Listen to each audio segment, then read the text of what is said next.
حضرت فاطمہ زہرا سلام اللہ علیہا کا جہیز۔ حضرت علی علیہ السلام نے اپنی زرہ 480 درہم میں فروخت کی اور آپ علیہ السلام نے وہ رقم بطور مہر حضرت رسول خدا صلی اللہ علیہ وآلہ وسلم کی خدمت میں پیش کر دی۔ آپ صلی اللہ علیہ وآلہ وسلم نے ان میں سے ایک مٹھی رقم لے کر بلال کو دی کہ بازار جا کر فاطمہ کے لیے عطر و خوشبو لے آؤ۔ پھر کچھ رقم حضرت ابو بکر کے حوالے کی کہ وہ اس سے لباس اور جہیز کا دوسرا سامان خرید لیں۔ حضرت عمار ابن یاسر اور صحابہ کی ایک جماعت کو ان کے ساتھ کر دیا۔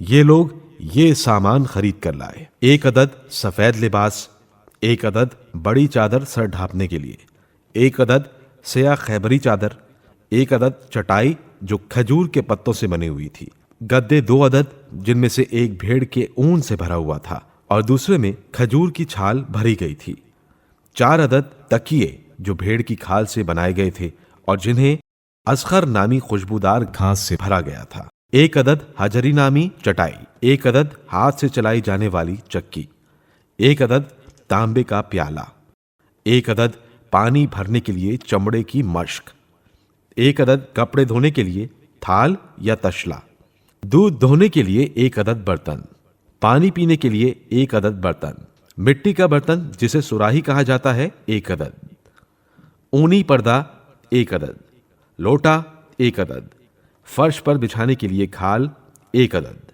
2 عدد کوزے، 1 عدد عبایا۔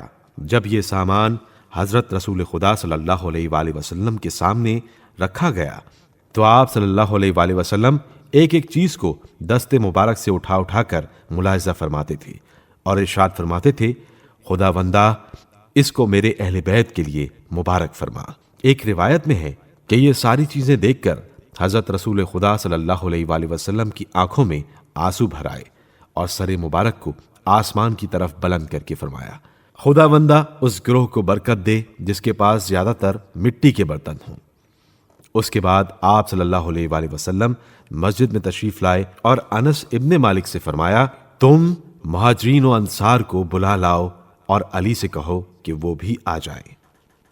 حضرت فاطمہ زہرا سلام اللہ علیہا کے نکاح کے وقت رسول خدا صلی اللہ علیہ وآلہ وسلم کا خطبہ نکاح۔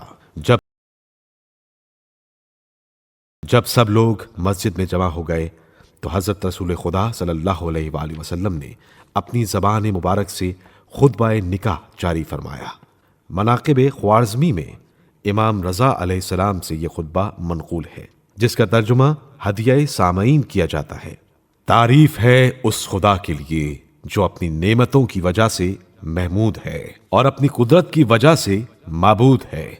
لوگ اس کی حکومت کی وجہ سے اطاعت کرتے ہیں، لوگ اس کے عذاب کی وجہ سے ڈرتے ہیں، لوگ اس کی طرف جھکتے ہیں ان نعمت ہائے گوناگوں کی وجہ سے جو اس کے پاس ہیں۔ اس نے اپنا حکم اپنے ارض و سما میں جاری کیا ہوا ہے، اپنی قدرت سے خلق کو پیدا کیا، اپنے احکام سے ممیز کیا، اپنے دین سے ان کو عزت بخشی، میرے ذریعے ان کو بزرگی عطا کی۔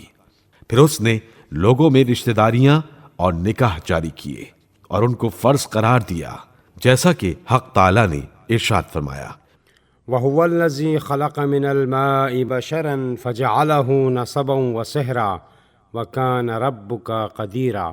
وہی وہ خدا ہے جس نے پاک پانی سے بشر کو پیدا کیا، پھر اس کو خاندان اور سسرال والا بنا دیا۔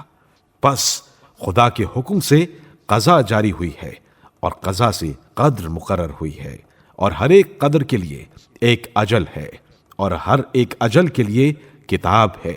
جو چاہتا ہے اس میں سے مٹاتا ہے اور جو چاہتا ہے لکھتا ہے۔ اس کے پاس الکتاب ہے۔ اما بعد اللہ تعالیٰ نے مجھے حکم دیا ہے کہ میں فاطمہ کا نکاح علی سے کر دوں، پس میں نے فاطمہ کا نکاح علی سے 400 مسقال چاندی پر کر دیا۔ اے علی، کیا تم راضی ہو؟ حضرت علی علیہ السلام نے فرمایا کہ خدا کے رسول، میں راضی ہوں۔ اس کے بعد حضرت علی علیہ السلام نے سجدہ شکر ادا کیا۔ سرور کائنات صلی اللہ علیہ وآلہ وسلم نے دعا کی: اے علی، خداوند تمہیں پاک و پاکیزہ اولاد عطا فرمائے اور برکت عطا فرمائے۔ تاریخی حوالوں کے مطابق حضرت زہرا علیہ السلام کا حق مہر 400 سے 500 درہم کے درمیان تھا۔ امام علی رضا علیہ السلام کی حدیث کے مطابق حق مہر کی سنت کہ جو مہر و سنہ سے مشہور ہے وہ 500 درہم معین ہوا تھا۔ 500 درہم تقریباً 1250 سے 1500 گرام چاندی ہے، اور اس زمانے میں ہر 10 درہم چاندی 1 دینار سونے کے برابر تھی، اور مہر و سنہ تقریباً 170 تا 223 گرام سونا بنتا ہے۔